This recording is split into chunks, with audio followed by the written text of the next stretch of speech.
zimeibiwa. Chama cha ACT Wazalendo tumeamua kulifikisha swala hili mahakamani kwa kuwafungulia kesi ya kula njama na kuiba fedha za umma, matumizi mabaya ya ofisi na uhujumu uchumi. Chama cha ACT Wazalendo tumeamua kulifikisha swala hili, swala la kuibiwa Watanzania trilioni 2.16 katika kashfa hii ya mafuta. Chama cha ACT Wazalendo tumeamua kulifikisha swala hili mahakamani kwa kuwafungulia kesi ya kula njama, kuiba fedha za umma, matumizi mabaya ya ofisi na uhujumu uchumi. Watuhumiwa wa kesi hizo wanaoenda kufunguliwa kesi hizi ni hawa wafuatao. Wa kwanza ni waziri wa fedha, wa pili waziri wa nishati, wa tatu mkurugenzi wa kampuni ya Vito, wa tano mkurugenzi wa PBPA, wa sita mkurugenzi mkuu wa EURA, na wa saba mwanasheria mkuu wa serikali. Hawa wote saba tunaenda kuwaburuza mahakamani. Hatuwezi kuruhusu wananchi wakateseka namna hiyo. Kama wanavyojua Watanzania kwamba mafuta tu yalipopanda, bidhaa zote zimepanda. Mpaka madawa ya binadamu kwenye pharmacy zetu yamepanda, kwa sababu madawa yote yanasafirishwa kwa kutumia mafuta. Kila kitu, iwe sabuni, iwe chumvi, iwe nini, zilipanda baada ya bei ya mafuta kupanda. Na wananchi kuumizwa kwenye nauri, kuumizwa kwenye kusafirisha mizigo, kuumizwa kwenye kila sehemu. Kumbe ni njama zilizokuwa zimepangwa za watu kufanikisha kuiba fedha kutoka kwenye mifuko ya wananchi hawa wanyonge. Hao wananchi ambao hata fedha tu zenyewe za kugharimia mahitaji yao muhimu wanazikosa. Mnaenda kuwaumiza kwa mabei makubwa haya ya mafuta. Kumbe bei zenyewe za kupandikiza hazina uhalisia wote, kwa ajili tu ya kuiba fedha. Mpate fedha mtajirike. Sasa tutawaburuza mahakamani, na historia ya nchi hii itaandika kwamba hatuna masiara katika kuhakikisha kwamba Watanzania wanalindwa kwa gharama yoyote. Jambo la tatu, misamaha ya kodi kupitia vipengele vya mikataba. Mara baada ya serikali kuwasilisha kiliongezwa kifungu cha 83 kiliongezwa ili kuweka faini na adhabu kwa watakao kiuka masharti ya misamaha hiyo ya kodi. Kwa hiyo sisi mwanzo kabisa kama chama cha ACT Wazalendo tulisema kwamba swala la kusamehe wawekezaji kwenye mikataba na haya mambo ya misamaha yakaamuliwe na baraza la mawaziri, tulisema hili ni hapana. Kifungu hicho cha 10 kifungu hicho cha 10 cha 22 cha 68 na cha 94 vyote vifutwe, kwa sababu hatuwezi kuruhusu kwenda kutoa misamaha ya kodi ya asili ndani ya mikataba ya uwekezaji tunayoitoa. Sasa serikali walifanya nini? Hayo marekebisho ambayo nimekwisha kuwasomea. Sasa marekebisho haya ni hatua nzuri.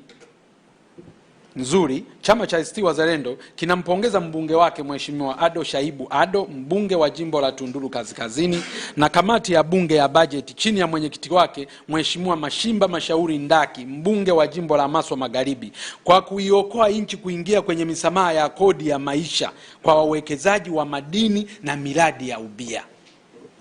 Huu mtego huu usingetanzuliwa na chama cha ACT Wazalendo, usingetanzuliwa na mbunge wetu Mheshimiwa Ado Shaibu, mbunge wa Tunduru Kaskazini, usingetanzuliwa na kamati ya bajeti. Maana yake Watanzania walikuwa wanaenda kutoa misamaha ya kodi ya maisha kwa makampuni ambayo serikali imeingia nayo mikataba. Tumeambiwa makampuni yako kampuni zaidi ya 16 kwenye miradi yetu ya madini. Maana yake kwamba haya makampuni yote haya yalikuwa yanaenda kuingia mikataba ya kudumu, msamaha wa kodi wa kudumu katika eneo la ushuru wa bidhaa, katika eneo la kodi ya mapato, katika eneo la VAT, katika eneo la ushuru wa mafuta na barabara. Maana yake ni kwamba kodi zote zinazotakiwa kulipwa nchini walikuwa wamesamehewa na serikali. Sasa bahati nzuri walau hapa kurekebisha kidogo kwamba basi hii misamaha itatolewa walau tu katika kipindi cha ujenzi. Sasa msimamo wa chama cha ACT Wazalendo ni nini? Pamoja na marekebisho hayo ya mswada wa sheria ya fedha ya mwaka 2026, ni msimamo wa chama cha ACT Wazalendo kwamba kifungu cha 10, 22, 83 na 94 cha mswada vifutwe ili kuwezesha taifa kunufaika na rasilimali zake na kuondoa utoaji holela wa misamaha ya kodi unaopoteza mapato mengi ya serikali. Baadhi ya sababu za msingi za kufutwa vifungu hivyo ni kama ifuatavyo: moja, kutoa misamaha kwa asili kwenye mikataba ni kupola mamlaka ya bunge na wananchi, na itawezesha utoaji wa mikopo isiyo na tija na kwa maslahi binafsi. Bunge limetoa misamaha bila kuona mikataba ya uwekezaji iliyoletwa na serikali na bila kujua vigezo na masharti ya mikataba hiyo. Hii inaondoa kabisa dhana ya uwazi na uwajibikaji na kuziweka rehani rasilimali za umma. Mnawezaje nyinyi kama bunge, kwa sababu sheria yetu ya rasilimali inasema mikataba hii yote ya rasilimali lazima iletwe bungeni na muione. Nyinyi leo mnaenda kutoa misamaha, hata vigezo na masharti ya mikataba ya mikataba hiyo inayoenda kuingiwa hamjui, alafu mnaenda kutoa misamaha ya kodi. Jambo hilo chama chetu tunaona kabisa kwamba halikubaliki.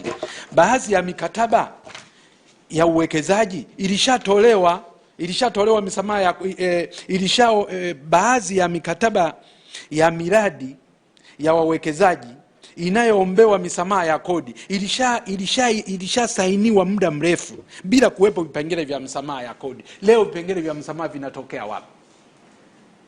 Watu mlishasaini mikataba mkamaliza na wakaondoka.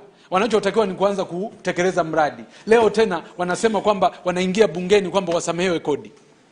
Alafu na serikali ikakubali na wabunge wakakubali.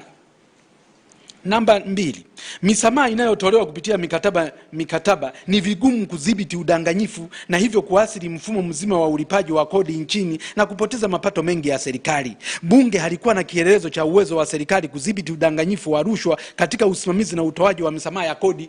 Mkisharuhusu wakaweke misamaha kwenye mikataba, nyinyi wabunge mtaisimamiaje? Mtasimamiaje hizo kodi? Mtasimamiaje hiyo misamaha? Mnamo tarehe 5 Julai 2024, wakati akimwapisha kamishna mkuu wa TRA Yusuf Mwenda, rais alikiri kuwa kuna udanganyifu mkubwa katika utoaji wa misamaha ya kodi kwa wawekezaji, ikiwemo kuzidisha mahitaji na kuingiza orodha ndefu ya vifaa ambavyo havitakiwi kusamehewa kodi na hivyo kupoteza mapato mengi ya serikali. Hayo ni kauli ya rais. Alishakiri kwamba hawana uwezo wa kusimamia tena udanganyifu unaofanyika katika misamaha ya kodi kutokana na wafanyabiashara wengi kuleta idadi kubwa zaidi, kuzidisha idadi aliyoomba, kuombea misamaha hata kwa vitu ambavyo havihitajiki katika ujenzi wa mradi wake. Rais huyo alishakiri. Leo bunge mnaendaje kwenda kukubali kuiruhusu serikali ikatoe misamaha kwenye eneo ambayo ilishashindwa kulisimamia? Lakini misamaha ya kodi inayotolewa ni kipindi ambacho serikali ilimeshashindwa kudhibiti misamaha holela, kusimamia ukomo wa gharama za uwekezaji katika maeneo ya madini, gesi na mafuta, uhamishaji wa faida, lakini na kusimamia urejeshaji wa mazingira. Maeneo haya yote kwenye madini yetu. Sasa hivi madini yetu hatupati faida inayostahili kwa sababu ya serikali kushindwa kusimamia gharama za uwekezaji. Wenye makampuni wanawasilisha gharama wanazoona wao. Wakishawasilisha serikali inakubaliana nazo. Mwisho wa siku tunakusanya fedha kidogo kwenye eneo la madini kwa sababu ya usimamizi wetu ni dhaifu. Leo tunaendaje kwenda kutoa tena misamaha ya kodi kwenye eneo hilo ambalo sisi tuna uzito kiasi hicho katika kulisimamia? Misamaha inatolewa ni kodi halali ya nchi.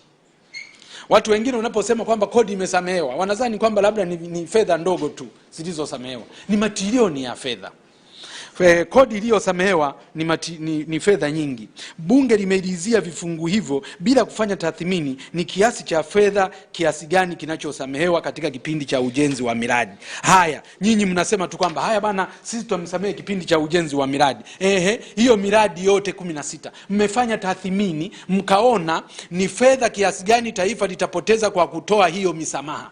Bunge linawezaje kuingia kwenye mtego mbaya huo wa kuruhusu mikataba 16 ya matrilioni ya fedha ambazo ni rasilimali za Watanzania kwenda kuruhusu misamaha ya kodi katika ujenzi bila kujua ni matrilioni ya fedha kiasi gani ambazo mnazitoa za Watanzania?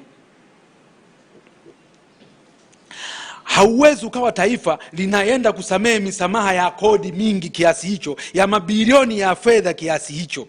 Misamaha ya kodi inatolewa taifa likiwa tayari lina deni la taifa lililofikia trilioni 114.